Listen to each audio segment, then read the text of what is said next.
ಬೆಳಗ್ಗೆ 9 ಗಂಟೆ.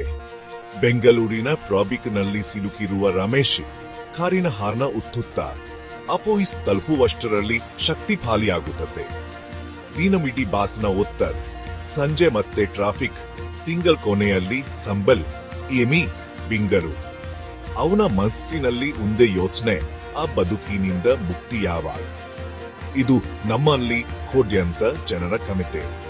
ಇನ್ನೊಂದು ಕಡೆ ಚಿಕ್ಕಮಗಳೂರಿನ ಕಾಫಿ ತೋಟದಲ್ಲಿ ಸುಮಿತ್ರಾ ನಿರಳವಾಗಿ ದಿನವನ್ನು ಆರಂಭಿಸುತ್ತಾರೆ. ಅವಳಿಗೆ ಅಬೋಶಿಸ್ನ ಉತ್ತರವಿಲ್ಲ. ಅವಳ ಬ್ಯಾಂಕ್ ಖಾತೆಗೆ ಪ್ರತಿ ತಿಂಗಳು ಹಂತಾನಾಗಿಯೇ ಸೇರುತ್ತದೆ. ಅವಳು ಬೇಗ ನಿವೃತ್ತಿ ಪಡೆದು ಆರ್ಥಿಕ ಸ್ವಾತಂತ್ರ್ಯ ಸಾಧಿಸಿದ್ದಾರೆ. ಇಬ್ಬರು ಬುದ್ಧಿವಂತರು, ಶ್ರಮಜೀವಿಗಳು. ಆದರೆ ಸುಮಿತ್ರಾ ಒಂದು ಸತ್ಯವನ್ನು ಬೇಗ ಅರಿತುಕೊಂಡಳು. ಕೇವಲ ದುಡಿಮೆಯಿಂದ ಶ್ರೀಮಂತರಾಗಲು ಸಾಧ್ಯವಿಲ್ಲ. ಹಣದಿಂದ ಹಣವನ್ನು ಬೆಳೆಸಬೇಕು. ಅವಳು ಸಣ್ಣ ಹೂಡಿಕೆಗಳನ್ನು ಸರಿಯಾದ ಜಾಗದಲ್ಲಿ ಮಾಡಿದರು. ಅವು ಇಂದು ಅವಳಿಗೆ ನೆಮ್ಮದಿ ತಂದಿವೆ. ರಮೇಶನ್ನಂತ ಅನೇಕರು ಆ ಚಕ್ರದಿಂದ ಹೊರಬರಲು ದಾರಿ ಹುಡುಕುತ್ತಿದ್ದಾರೆ. ಇದು ನಿಮ್ಮ ಕಥೆಯೂ ಆಗಬಹುದು. ನೀವು ಯಾವ ಬದುಕನ್ನು ಆಯ್ಕೆ ಮಾಡಿಕೊಳ್ಳುತ್ತೀರಿ? ಉತ್ತರ ಬದುಕನ್ನು, ಅವವ ಆರ್ಥಿಕ ಸ್ವಾತಂತ್ರ್ಯದ ಬದುಕನ್ನು. ಆ ಜರ್ನಿ ಬದುಕಿನ ದಾರಿ ಹೂಡಿಕೆಯಿಂದ ಆರಂಭವಾಗುತ್ತದೆ. ಹಿಂದೆ ಪಯಣ ಶುರು ಮಾಡಿ. ನಮ್ಮೆಲ್ಲರಿಗೂ ಹೇಳಿಕೊಟ್ಟಿರುವುದು ಓದು, ಕೆಲಸ ಮಾಡು, ಸಂಬಲ್ಪಡೆ. ಆದರೆ ಹೆಚ್ಚಿನವರು ಆ ಅಡಿಪಾಯದ ಮೇಲೆ ಮಹಡಿ ಹತ್ತುವುದನ್ನು ಮರೆತು ಬಿಡುತ್ತಾರೆ. ದಿನದ 8-10 ಗಂಟೆ ಬೇರೆಯವರ ಕನಸುಗಳಿಗೆ ಹಣಕ್ಕಾಗಿ ದುಡಿಯುತ್ತೇವೆ. ತಿಂಗಳ ಕೊನೆಯಲ್ಲಿ ಸಂಬಳ ಹಂಚಿ ಹೋಗುತ್ತದೆ. ಮತ್ತೆ ಖಾಲಿ ಆ ಚಕ್ರದಲ್ಲಿ ಸಿಲುಕಿಕೊಂಡರೆ 60ರವರೆಗೆ ದುಡಿಯಲೇಬೇಕು. ಜನರು ಬೇರೆಯ ದಾರಿ ಹಿಡಿಯುತ್ತಾರೆ. ತಮ್ಮ ಹಣವನ್ನು ತಮಗಾಗಿ ಕೆಲಸ ಮಾಡಲು ಬಿಡುತ್ತಾರೆ. ನಿಮ್ಮ ಹಣ ಸುಮ್ಮನೆ ಬ್ಯಾಂಕ್ನಲ್ಲಿ ಮಲಗಿದ್ದರೆ ಹಣದುಬ್ಬರದಿಂದ ಅದರ ಮೌಲ್ಯ ಕಡಿಮೆಯಾಗುತ್ತದೆ. ಹಣವನ್ನು ದುಡಿತಕ್ಕೆ ಹಚ್ಚಬೇಕು. ಅಂದರೆ ಸರಿಯಾದ ಆಸ್ತಿಗಳಲ್ಲಿ ಹೂಡಿಕೆ ಮಾಡಬೇಕು. ಹೂಡಿಕೆಗಳು ಕಾಲಕ್ರಮೇಣ ಬೆರೆದು ಹೆಚ್ಚುವರಿ ಆದಾಯವನ್ನು ತರುತ್ತವೆ.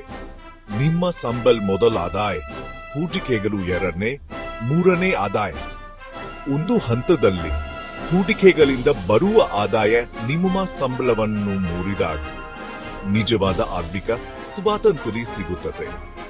ಆಗ ನೀವು ಹಣಕ್ಕಾಗಿ ಕೆಲಸ ಮಾಡುವುದನ್ನು ನಿಲ್ಲಿಸಿ ನಿಮ್ಮ ಖುಷಿಗಾಗಿ ಬದುಕಬಹುದು. ನಿಮ್ಮ ಹಣ ನಿಮಗಾಗಿ ದುಡಿಯಲಿ. ಹೂಡಿಕೆ ಮಾಡಲು ಅಚ್ಚುಕಟ್ಟಲ್ಲೇ ಹಣ ಬೇಕು ಎಂಬುದು ತಪ್ಪು ಕಲ್ಪನೆ. ಮುಖ್ಯವಾದುದು ಎಷ್ಟು ಬೇಗ ಪ್ರಾರಂಭಿಸುತ್ತೀರಿ ಎಂಬುದು. ನಿಮ್ಮ ವಯಸ್ಸು ಕಡಿಮೆ ಇದ್ದಷ್ಟು ಹಣ ಬೆಳೆಯಲು ಹೆಚ್ಚು ಸಮಯ ಸಿಗುತ್ತದೆ. ಉದಾಹರಣೆ, A25ರಿಂದ ಪ್ರತಿ ತಿಂಗಳು 1,000 ಹೂಡಿಕೆ, B35ರಿಂದ 10,000 ಹೂಡಿಕೆ, 17% ಬಡ್ಡಿಗೆ, A12.4 ಲಕ್ಷ, B1 1.1 ಲಕ್ಷ. ಕಡಿಮೆ ಹಣ ಬೇಗ ಪ್ರಾರಂಭಿಸಿದವರು ಹೆಚ್ಚು ಸಂಪತ್ತು ಸೃಷ್ಟಿಸುತ್ತಾರೆ. ಸಮಯದ ಶಕ್ತಿ ಇದು. ಹಣವನ್ನು ಮತ್ತೆ ಗಳಿಸಬಹುದು, ಸಮಯವನ್ನು ಅಲ್ಲ. ವಿದ್ಯಾರ್ಥಿಯಾಗಿರಲಿ, ಹೊಸ ಉದ್ಯೋಗಿಯಾಗಿರಲಿ, ತಿಂಗಳಿಗೆ 100 ರನ್ ಬೀಸಿ.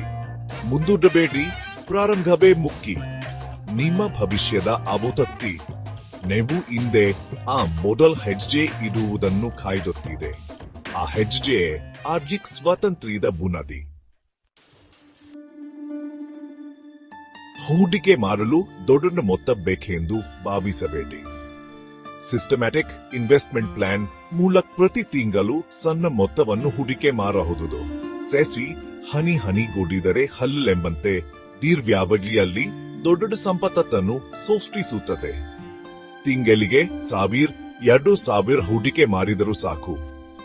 ಬಜೆಟ್ ಮೇಲೆ ಹೆಚ್ಚಿನ ಒತ್ತಡವಿಲ್ಲ. SIP ಮತ್ತೊಂದು ₹1,00,000 ವೆಚ್ಚದ ಸರಾಸರಿ. ಮಾರುಕಟ್ಟೆ ಕಿರಿಳಿತ ಅಪಾಯ ಕಡಿಮೆ. ಮಾರುಕಟ್ಟೆ ಸಮಯವನ್ನು ಪೋಷಿಸುವ ಬದಲು ಶಿಸ್ತುಬದ್ಧ ಹೂಡಿಕೆ ಮಾಡಿ. ದೊಡ್ಡ ಮೊತ್ತಕ್ಕಾಗಿ ಕಾಯಬೇಡಿ, ಸಣ್ಣ ಮೊತ್ತದಿಂದಲೇ ಪ್ರಾರಂಭಿಸಿ. ನಿಮ್ಮ ಗುರಿಗಳಿಗೆ SIP ಅತ್ಯುತ್ತಮ ಸಾಧನ.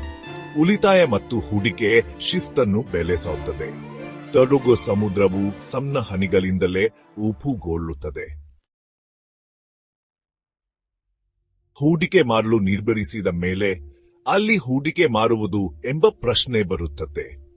ನಿಮ್ಮ ಹಣವನ್ನು ಬೇರೆ ಬೇರೆ ಕಡೆ ಹಂಚಿ ಹೂಡಿಕೆ ಮಾಡುವುದು ಜಾನತನ್ ಡೈವರ್ಸಿಫಿಕೇಶನ್. 3 ಮುಖ್ಯ ಆಯ್ಕೆ ಷೇರುಗಳು, ಮ್ಯೂಚುಯಲ್ ಫಂಡ್ಗಳು, ಸ್ವಲ್ಪ ಕ್ರಿಪ್ಟೋಕರೆನ್ಸಿ. ಷೇರುಗಳು ಕಂಪನಿಯ ಪಾಲುದಾರಿಕೆ, ಹೆಚ್ಚಿನ ಲಾಭ, ಹೆಚ್ಚಿನ ಅಪಾಯ.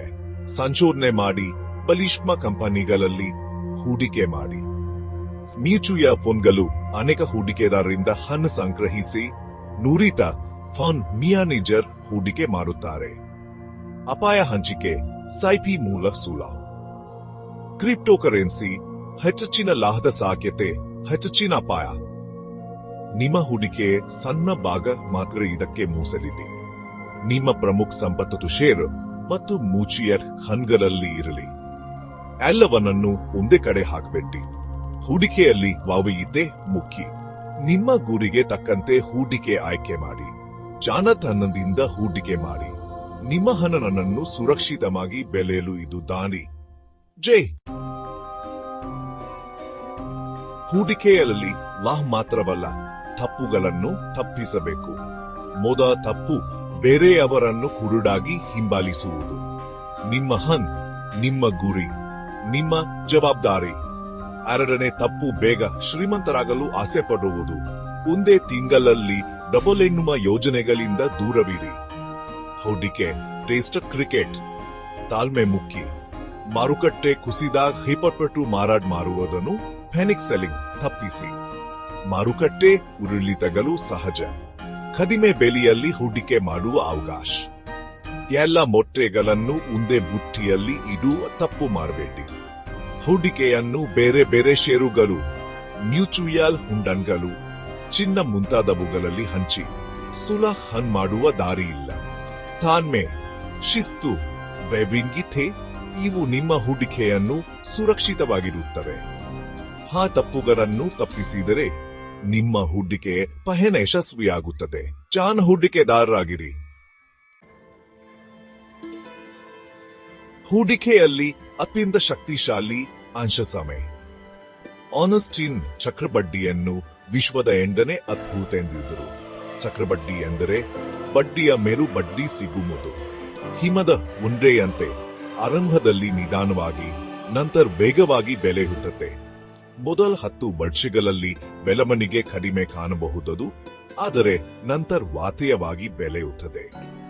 ದೀರ್ಘಾವಧಿಯಲ್ಲಿ ಕೊನೆಯ ವರ್ಷಗಳ ಲಾಭ ಮೊದಲ ವರ್ಷಗಳಿಗಿಂತ ಹೆಚ್ಚಾಗಿರುತ್ತದೆ. ಹೆಚ್ಚು ಲಾಭದ ಹೂಡಿಕೆ ಹುಡುಕುವುದಕ್ಕಿಂತ ಹೆಚ್ಚು ಸಮಯ ಹೂಡಿಕೆಗೆ ಮುಖ್ಯ. ಸಮಯವೇ ನಿಮ್ಮ ದೊಡ್ಡ ಮಿತ. ಪ್ರತಿ ತಿಂಗಳು ಶಿಸ್ತಿನಿಂದ ಹೂಡಿಕೆ ಮಾಡಿ, ತಾಳ್ಮೆಯಿಂದ ಕಾಯಿರಿ. ಚಕ್ರಬಡ್ಡಿಯ ಶಕ್ತಿ ನಿಮ್ಮ ಹಣವನ್ನು ದೈತ್ಯಾಕಾರ ಸಂಪತ್ತಾಗಿ ಪರಿವರ್ತಿಸುತ್ತದೆ. ಬೇಗ ಪ್ರಾರಂಭಿಸಿ, ನಿರಂತರವಾಗಿ ಮುಂದುವರಿಸಿ. ನಿಮ್ಮ ನಿಮಗಾಗಿ ದುಡಿಯಲು ಬಿಡಿ. ಹೂಡಿಕೆ ಎಲ್ಲಿಗೂ, ನಿಮಗೂ ನಮಗೂ ಎಲ್ಲಿಗೂ. ಸಂಬಳ ಅಷ್ಟೇ ಇರಲಿ, ಯಾವ ಊರಿನವರಾಗಿರಲಿ ಪ್ರಾರಂಭಿಸಲು ಅಡ್ಡಿಯಿಲ್ಲ. ಇಂದಿನ ಡಿಜಿಟಲ್ ಯುಗದಲ್ಲಿ ಮೊಬೈಲ್ನಿಂದಲೇ ಹೂಡಿಕೆ ಪ್ರಾರಂಭಿಸಬಹುದು. ಹೂಡಿಕೆ ಎಂದರೆ ಕೇವಲ ಹಣವಲ್ಲ, ಕನಸುಗಳನ್ನು ಪಾಡೇರಿಸಿಕೊಳ್ಳುವ ಸಾಧನ. ನಿಮ್ಮ ಕನಸುಗಳಿಗೆ ಆರ್ಥಿಕ ಬೆಂಬಲ ನೀಡುವುದು ಹೂಡಿಕೆ. ಬೇಗನೆ ಉತ್ತೇಜೆಂದರೆ ಹಣಕ್ಕಾಗಿ ಕೆಲಸ ಮಾಡುವ ಅನಿವಾರ್ಯತೆಯನ್ನು ನಿಲ್ಲಿಸುವುದು. ನಂತರ ನೀವು ಇಷ್ಟವಾದ ಕೆಲಸ, ಪ್ರವಾಸ, ಕಲಿಕೆ, ಸೇವಾ ಯಾವುದೇ ಆಯ್ಕೆ ಮಾಡಬಹುದು. ಹಿಂದೆ ಪ್ರಾರಂಭಿಸಿ, ಸಣ್ಣದಾಗಿ ಪ್ರಾರಂಭಿಸಿ, ನಿರಂತರವಾಗಿ ಮುಂದುವರಿಸಿ. ನಿಮ್ಮ ಆರ್ಥಿಕ ಭವಿಷ್ಯದ ಜವಾಬ್ದಾರಿ ನಿಮ್ಮದು. ನಿಮ್ಮ ಮೊದಲ ಹೂಡಿಕೆ ನಿಮ್ಮ ಸ್ವಾತಂತ್ರ್ಯದ ದಿಟ್ಟ ಹೆಜ್ಜೆ. ಹಿಂಜರಿಯಬೇಡಿ, ನಿಮ್ಮ ಕನಸುಗಳು ನಿಮ್ಮ ಕೈಯಲ್ಲಿವೆ. ನಾವು ಹೂಡಿಕೆಯ ಮೂಲಭೂತ ಅಂಶಗಳನ್ನು ತಿಳಿದುಕೊಂಡೆವು. ಇದು ದೊಡ್ಡ ಪಯಣದ ಮೊದಲ ಹೆಜ್ಜೆ. ನಿಮ್ಗಾಗಿ ಕೆಲಸ ಮಾಡುವುದನ್ನು ನೋಡಿದಾಗ ಹೊಸ ಹುಮ್ಮಸ್ಸು ಬರುತ್ತದೆ. ಮುಂದಿನ ಹಂತಗಳಲ್ಲಿ ಷೇರು ಆಯ್ಕೆ, ಮ್ಯೂಚುಯಲ್ ಫಂಡ್, ತೆರಿಗೆ ಉಳಿತಾಯ, ಪೋರ್ಟ್ಫೋಲಿಯೋ ನಿರ್ಮಾಣ ಮುಂತಾದವುಗಳ ಬಗ್ಗೆ ಕಲಿಯಬಹುದು. ಆದರೆ ಮೊದಲು ಆ ಮೂಲಭೂತ ಅಂಶಗಳನ್ನೇ ಆಚರಣೆಗೆ ತರಬೇಕು. ಓದಿದರೆ ಸಾಕಾಗದು, ಪ್ರಾರಂಭಿಸಿ. ನಿಮ್ಮ ಮೊದಲ ಸೈಪಿಯನ್ನು ಹಿಂದೆ ಪ್ರಾರಂಭಿಸಿ. ಆ ಹೆಜ್ಜೆಯೇ ಮುಂದಿನ ಹಂತಕ್ಕೆ ಕೊಂಡೊಯ್ಯುತ್ತದೆ. ಆರ್ಭಿಕ ಸ್ವಾತಂತ್ರ್ಯ ಶಿಸ್ತು, ತಾಳ್ಮೆ, ನಿರಂತರ ಕಲಿಕೆಯಿಂದ ಸಿಗುತ್ತದೆ. ನಿಮ್ಮ ಭವಿಷ್ಯವನ್ನು ರೂಪಿಸುವ ಶಿಲ್ಪಿ ನೀವೇ.